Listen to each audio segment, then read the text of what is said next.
Rochester, there isn't really much in terms of what you've got here for Glasshouse. We haven't really got a venue. We haven't even got anywhere that sells cheap alcohol. So there's a lot that can be done from the Rochester perspective. In terms of Farnham, could probably have more of a presence, helping out with the events, all 5 officers maybe, if it's possible. There'll be time constraints, but yeah, it's a difficult question to answer, that one. From my Okay, I'm going to have to take quite a bit of time on this one. I think you'll understand. Okay, lots of the problems obviously stem from the fact that we did works over the summer, and we learned on one particular night that using the new box office didn't work. For anyone who's been back since, obviously things have changed over, and we've started using the old box office again because it never didn't work. I think there's always a really, really important distinction to sort of draw with this in terms of the union. Yes, undoubtedly, this could be made better. The problem with it is that Farnham is the only venue that we offer on any of the 5 campuses. You'll hear everybody else say this in tandem, that they don't have it anywhere else. We're the only ones with it. The reason we have it is this is the commercial end of the student union. This is how the student union makes some of the money it needs to operate.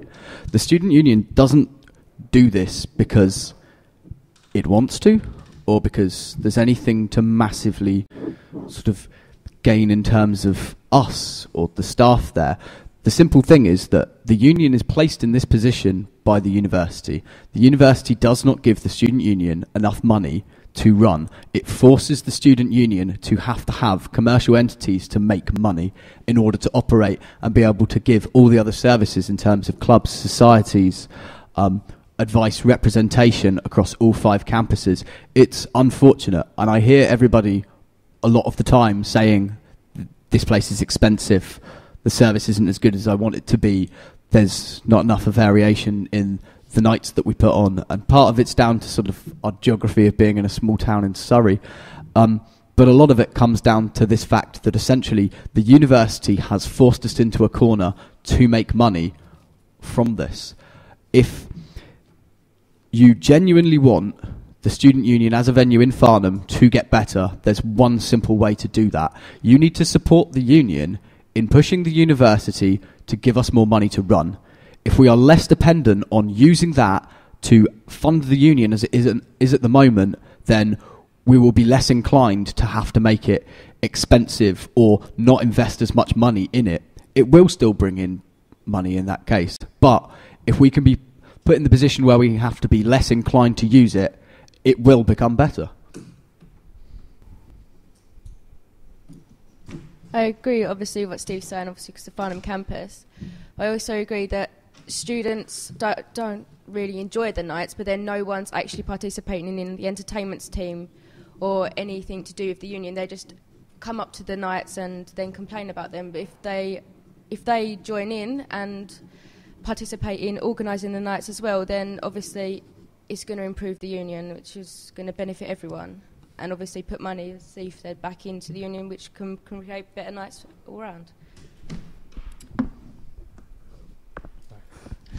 Well, I think it's pretty obvious that Epsom needs a better union. I mean, the facilities we've got aren't good enough for the students that we have now. We need a bar. I mean, behind us you can see the SU bar maybe here. So I mean, Farnham are quite lucky to have that, and the stage. I very much like that with my work with the Music Appreciation Society, putting on the gigs there. I'd really like the stage, but obviously it's here, so I don't think they're going to let us have it. And I just think that it just needs a bit more funding, and I need the students to help just build a better union, really, and obviously a bit more funding. Yeah, of course the union needs improving. I'm only going to talk about Maidstone. I'm not going to talk about Farnham. I'm not going to talk about anything else. As a union, we're still small, but we're building, and I think over the past few years it's been getting better. The reforms put in place internally with all the boring structures and all that. That's been really good. But in Maidstone, what we need to do is just keep talking to each other and work as a community and just talk to each other all the time. Come to uni and talk about what problems we've got. Come see me, if elected, and sort things out. I think we need to work as a community, and I think that's what the union is. It's a union of students, and we need to act that way. And I think in Maidstone that is the case sometimes, but I do worry about some courses. I particularly worry about first years. First years are going to end up in 2013-14 sort of alone. Talking to everybody today has been a great experience, especially from my point of view, because I've not really been to any other of the campuses.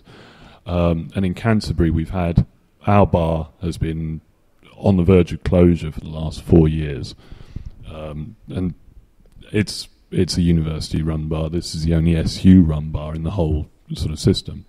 But talking to everybody else, I actually realise how lucky we are that we still have a functioning bar that has got some very dedicated staff working in it. So as far as the union's concerned, I think that we really need to pick up the pieces that are left by the university's sort of recent swathe of sort of ill management that we started this debate on. We need to pick up the pieces from this, and we need to look at how we can keep the this sort of student experience going. In my personal opinion, it is still viable as a solution to say the university takes over 90% of the social aspects of the university. The SU takes that over.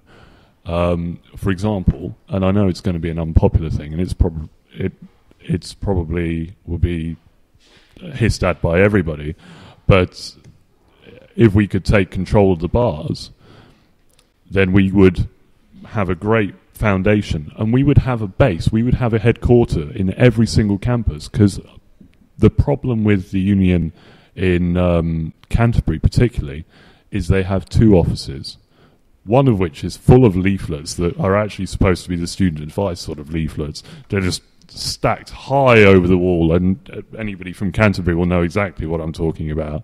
Sort of this massive wall of leaflets and advice, and that's as far as you get. After that, if you really delve into the maze, then you end up at Pat's office, the campus officer's office.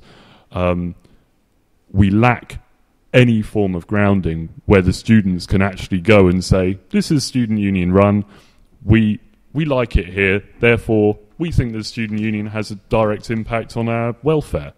Whereas now, we're looking at the political side of the student union, talking about fighting back, talking about doing all these things, where we don't have a student base that the students can call their own, and therefore, since they're the executives, in a sense, the executives of the student union, they're the controllers of the student union, they have no physical link with the student union, apart from the people within it.